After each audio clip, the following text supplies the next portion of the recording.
We had a good wrestle today, didn't we? Who won? Me and Frankie. Yeah, he did. He beat me up. This is exactly what Nathan Sharpe has missed the most. But 6-year-old Cooper and 3-year-old Frankie have had to learn the virtue of patience. Dad's retirement was supposed to come after Superugby, then after this week's Bledisloe. Now he's staying on for a farewell spring tour of Europe. What did the boys say when you said you were going to go on for just that little bit longer?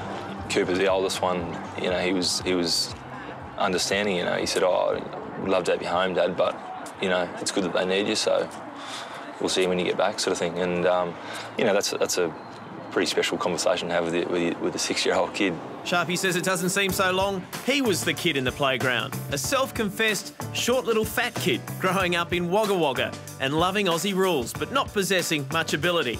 Nathan Sharpe could never have guessed what life had in store. The family moved from Wagga Wagga to the Gold Coast around the time young Nathan was becoming a teenager. He was enrolled in the Southport School and introduced to rugby. I grew to my height that I am now when I was 15, so I shot up, you know, however much it was in the space of a year.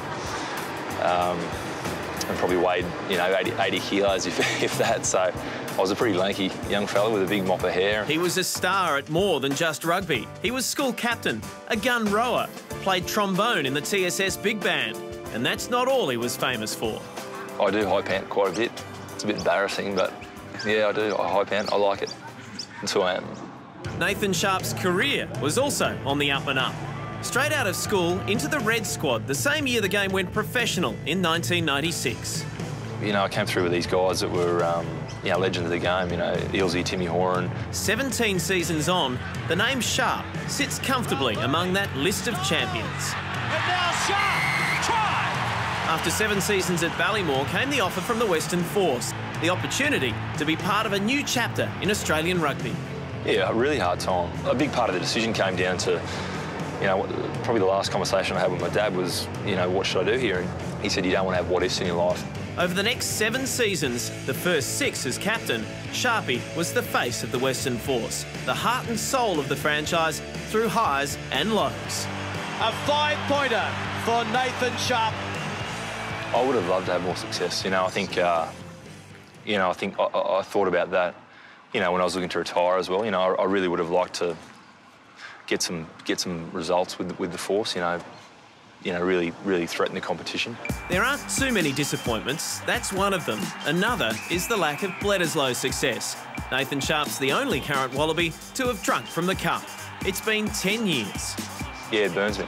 Yeah, it does. You know, I think, again, you know, as a younger player, you think, oh, this is pretty sweet, you know, we'll get this. You know, if you had said to me however many years ago that was, that you wouldn't do it again, I would have found that very hard to swallow. But the highlights, where do you start? His Wallaby debut, 2002 against France. And I was playing with these guys that you know, in my eyes were, you know, the best rugby players in the world, and I just didn't want to let them down. You know, I was shit scared of, you know, not getting my job done. The 2003 World Cup semi. And his 100th Test appearance against Wales at last year's World Cup. Nathan Sharpe, 21st Centurion in the history of the game of rugby. The ton should have come up in the semi-final against the All Blacks, but he wasn't picked. The irony of his current situation's not lost on the big man. It's hard. You know, there's no point denying it or trying to sugarcoat it. It was very hard. You know, it's been a strange year in that sense. You know, I didn't really expect to be asked to hang around. But he has hung around. The farewell tour continues. His mates are calling him the John Farnham of Australian rugby. It's those mates he'll miss the most. You know, Bledisloe, the Tri Nations, all that sort of stuff. It's fantastic, but you know, the memories of what you did with guys will be everlasting, I think, and they're the things that I probably reflect on most, to be honest.